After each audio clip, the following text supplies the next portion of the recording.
What's good, guys? And welcome to another episode of Mini Logic, episode 2 of season 2. It's Zeno here, and in today's episode we're going to talk about the managerial change that's just occurred at Tottenham Hotspur. I told you Conte replacing Nuno, and we're going to do this by answering 4 key questions. Why was Nuno hired? Why was Nuno sacked? Why was Conte hired? And will Conte be successful at Tottenham Hotspur? Now, let's tackle the first question. Why was Nuno hired? Well, as most of you guys already know, Nuno wasn't actually the primary choice of Tottenham Hotspur. It was actually Antonio Conte. But Conte rejected Tottenham's advances because he felt like he wasn't emotionally ready to take on the job. That's understandable. Imagine Tottenham is a lot of mental pressure towards it. You know, it's tough mentally. Difficult. So that's pretty self-explanatory in the case that Nuno was technically a dead man walking from the moment he started off. The players didn't seem to take him seriously and all that kind of stuff. But that's going to lead me to the second question. Because obviously the first question is pretty self-explanatory. Fabio Paratici, the new director of football that just came in at the beginning of the season, in the off-season, he wanted Conte as his primary manager. And then he wanted Paulo Fonseca, and then he wanted a bunch of other names. I'm not going to go through the whole names because it's quite embarrassing if you're a Tottenham fan, to be honest. Let's be real here, you know. But with that in mind, Nuno was apparently, according to the Athletic, 7th to 10th choice. That's crazy, alright? He's not even, wasn't even a top 5 option, and they rejected the opportunity to talk to him earlier on in the off-season about the vacancy. They weren't interested in him. They just weren't interested in him. Nonetheless, you know, in the 17 games he did manage, in the 4-month span he was Tottenham manager, he was unfortunately overall atrocious. And that leads me on to the second question. Question number 2. Why was Nuno sacked? Well, it's quite easy. You don't lose 3-0 to Crystal Palace and expect to keep your job. You then don't lose 3-0 to Chelsea. You don't lose 3-1 to Arsenal in the way you did. And you don't lose 3-0 to Man United the way they did after United's previous game. You know, unfortunately, when you have the best left winger last season in your team and the best striker in the league last season in your team, you're expected to score goals. They went 4 games this season without scoring a goal. They lost 3-0 3 times this season, I think, and they conceded 3 goals, I think 4 times this season in the match. Done that 4 times this season. That's more than any other team, more than Norwich. They held 3 plus more than Norwich. It's crazy. And you don't score goals when you have players like Kane and Son in your team. It's not going well for you. And it seemed like the players were listening to the tactics. When you watch Tottenham this season, it just looked like they didn't know what they were doing out there. Like, they were playing for the sake of playing, pushing the ball around the pitch with no like real emphasis and or real objective. And it was played to see in the Manchester United game where the fans really got vocal and told Nuno how they felt about him. Nonetheless, Nuno, unfortunately, like I said, was a dead man walking. The players knew he wasn't the number 1 choice, or the number 2 choice, or the number 3 choice, or the number 4 choice, or the number 5 choice. And with that in mind, they just weren't willing to put in the time for him and to work for him. And that's ultimately what you need as a manager. Even though it looked so good after the first game when they beat Manchester City, where they literally out-hustled and, you know, showed more intensity in that game, it just went completely downhill from there. Scraping 1-0 wins against Watford and Wolves, and then got cooked by Palace, got cooked by Chelsea, got cooked by Arsenal, got cooked by United. They scraped a 3-2 win over Newcastle, and I think they scraped a win against Aston Villa too. But even those games weren't fully convincing. The Newcastle performance was the most convincing, probably, if you don't count the Europa League games, which I'm not going to do. I hate counting the Europa League games. Overall, you don't lose the games you do the way Nuno did and expect to keep your job. If they lost like 3-2 and they played really enterprising attacking football, then you'd assume he'd be given a chance to turn it around, because after all, if you look at the table, Tottenham are only in 8th and a couple of points behind, you know, play teams like United, Arsenal. They shouldn't even be behind Arsenal, for the record. Behind United, behind Man City. They ain't that far behind. But they have a goal difference of -7, scored 9, conceded 16. Conceded 16. -7 goal difference. Like I said in episode 1 of Main Logic season 2, their league position flatters them. You know, Nuno's finessed it. 1-5, lost 5. But the lost 5 have been a lot more convincing than the 1-5. Now, Antonio Conte has been brought in to replace him. And that moves me on to my third question. Why was Conte hired? Well, like I said previously, Fabio Paratici worked with Conte. That's not what I said earlier. But what I said earlier was that Conte was his first choice when he first became director of football, because they worked together, Juventus, and they had so much success together. It makes sense. And Conte has a reputation of being a manager that has turned things around at the clubs he's gone to.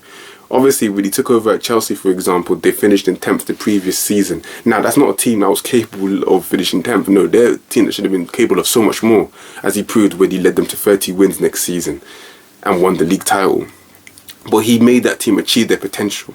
But you know how Chelsea are with the manager policy, you know, one magical year, the year isn't anywhere near as magical. The second year, there's no chance to rebuild. You lose your job. He went to Inter Milan.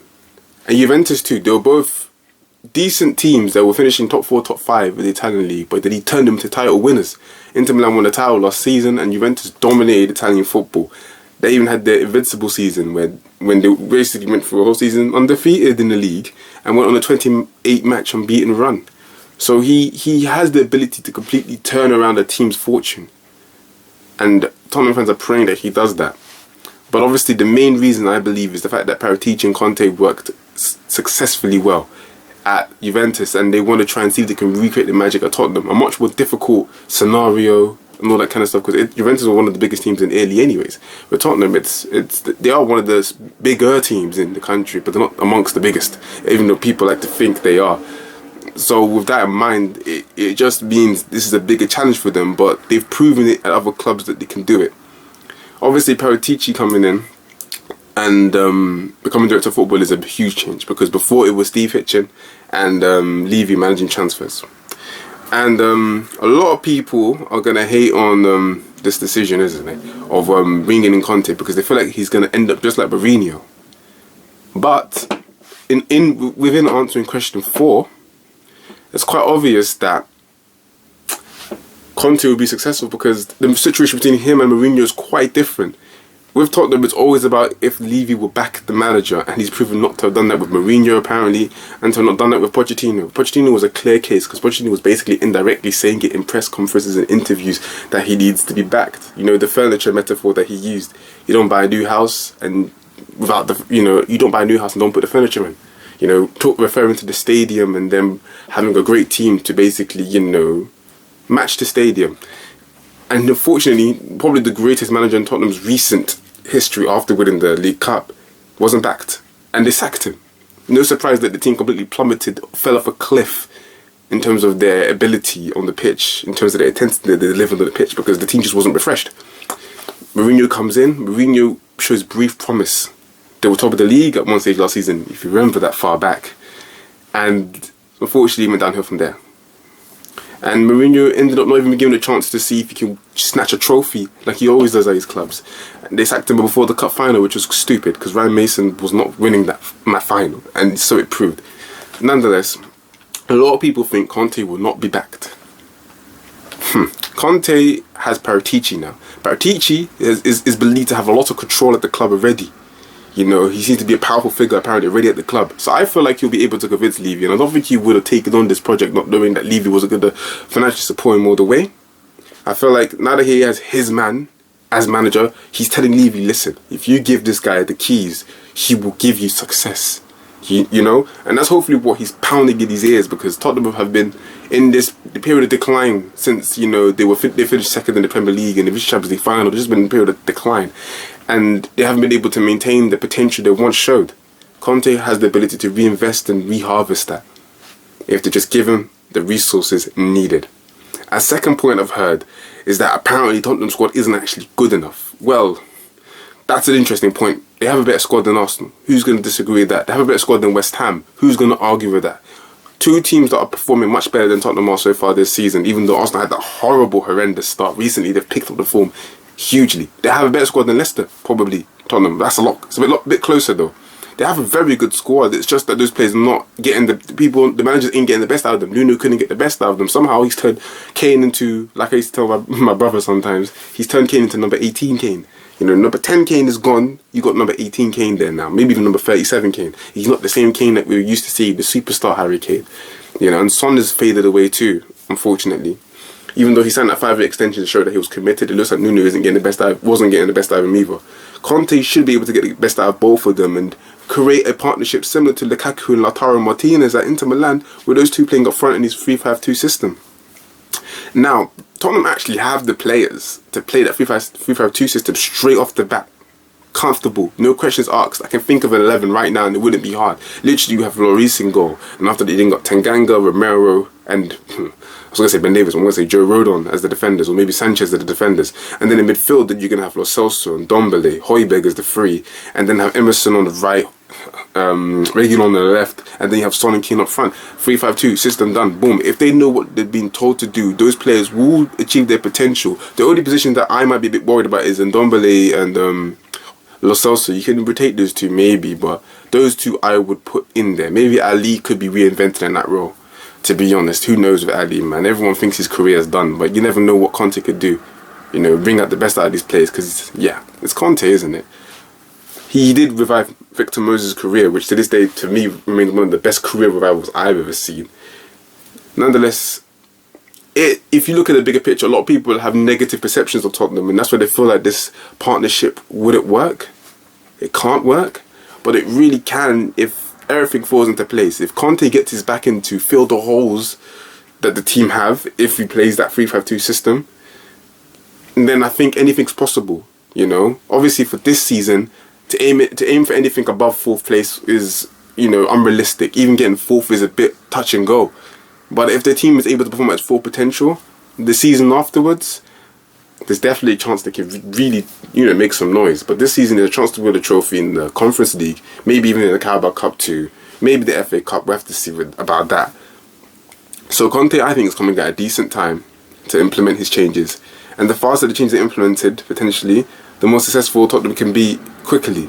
Obviously, people want to compare it to the Mourinho situation, but they're just nothing alike. Mourinho did not have a director of football to help him get the backing he needed. Paratici brought his manager in, and he's going to make sure that Conte gets the backing he deserves. He's proven at Chelsea, at Inter, at Juve, even at Bari, where he won the Serie B title. He's proven that he can be the man once he's backed. Obviously, everyone talks about the short-term blah, blah, blah. I don't think Tottenham fans are caring for that. If he delivers 1 or 2 years of success with trophies, you know, that's all they want. That's all they needed. And then maybe they can go focus on a Pochettino-style project and maybe try and be successful with that next time. Maybe with Pochettino himself. But nonetheless, to summarise it all up, Conte, Nuno, let me talk about Nuno first. Nuno, unfortunately, was not the right man for the job. Nice man, nice character. Apparently, he had a bigger ego than Mourinho. That's what I've heard from somewhere, but that's insane, and I don't think that's true. Nuno is a nice guy. He's a good coach, don't get it twisted. The job that he did at Wolves, there was a lot of pressure on them because they had an amazing team. He got out of the Championship comfortably and then consolidated themselves in the Premier League ASAP. He did an amazing job there. And he was backed. And it was a strong team they have. They have very talented players like Ruben Neves, Pedro Neto, of course, Adama Traore, even though he needs to work on his end product. That's been the story of his career. They have a very strong team, and they were doing well up until last season where Jimenez, you know, had that serious head injury and they weren't able to replace his goals up front. He ended up leaving, and then, yeah, the Tottenham job came up. He shouldn't maybe have taken it, but you're not going to reject such a, you know, you could call it one of the more prestigious jobs in the United Kingdom, in English football. And he tried his best, I hope. And unfortunately, he couldn't deliver. He couldn't get the players on side, and he couldn't get the players to listen to him and to believe in what he was trying to tell them. Because ultimately, we all saw the statement that Levy put out saying he wants to implement a new DNA to the club and all that kind of stuff. DNA didn't happen because you didn't get a poor man's Mourinho. Let's be honest. He solidified his footballing identity at Wolves by you know, playing this more reactive style of football. Even when Wolves are at their best, they weren't a team that controlled games. They were much more of a reactive team. So it's one of those things there where they really thought Nuno can just change his identity, because apparently he showed flashes of it when he was managing Valencia and Porto, and even at Wolves when he was in the Championship. But sometimes you want to have someone that's definitively an attacking coach. Obviously now they thought, if we're going to get a reactive coach, we might as well get someone that's actually good at being reactive, and that is Conte. He's not the first manager you think of when you think of attacking DNA, but trust me, he will get your team playing decent football. And hopefully it leads to trophies for Tottenham fans. But that's going to be all for today's episode. I hope you guys enjoyed. And well, I'll see you in episode 3 of Mini Logic.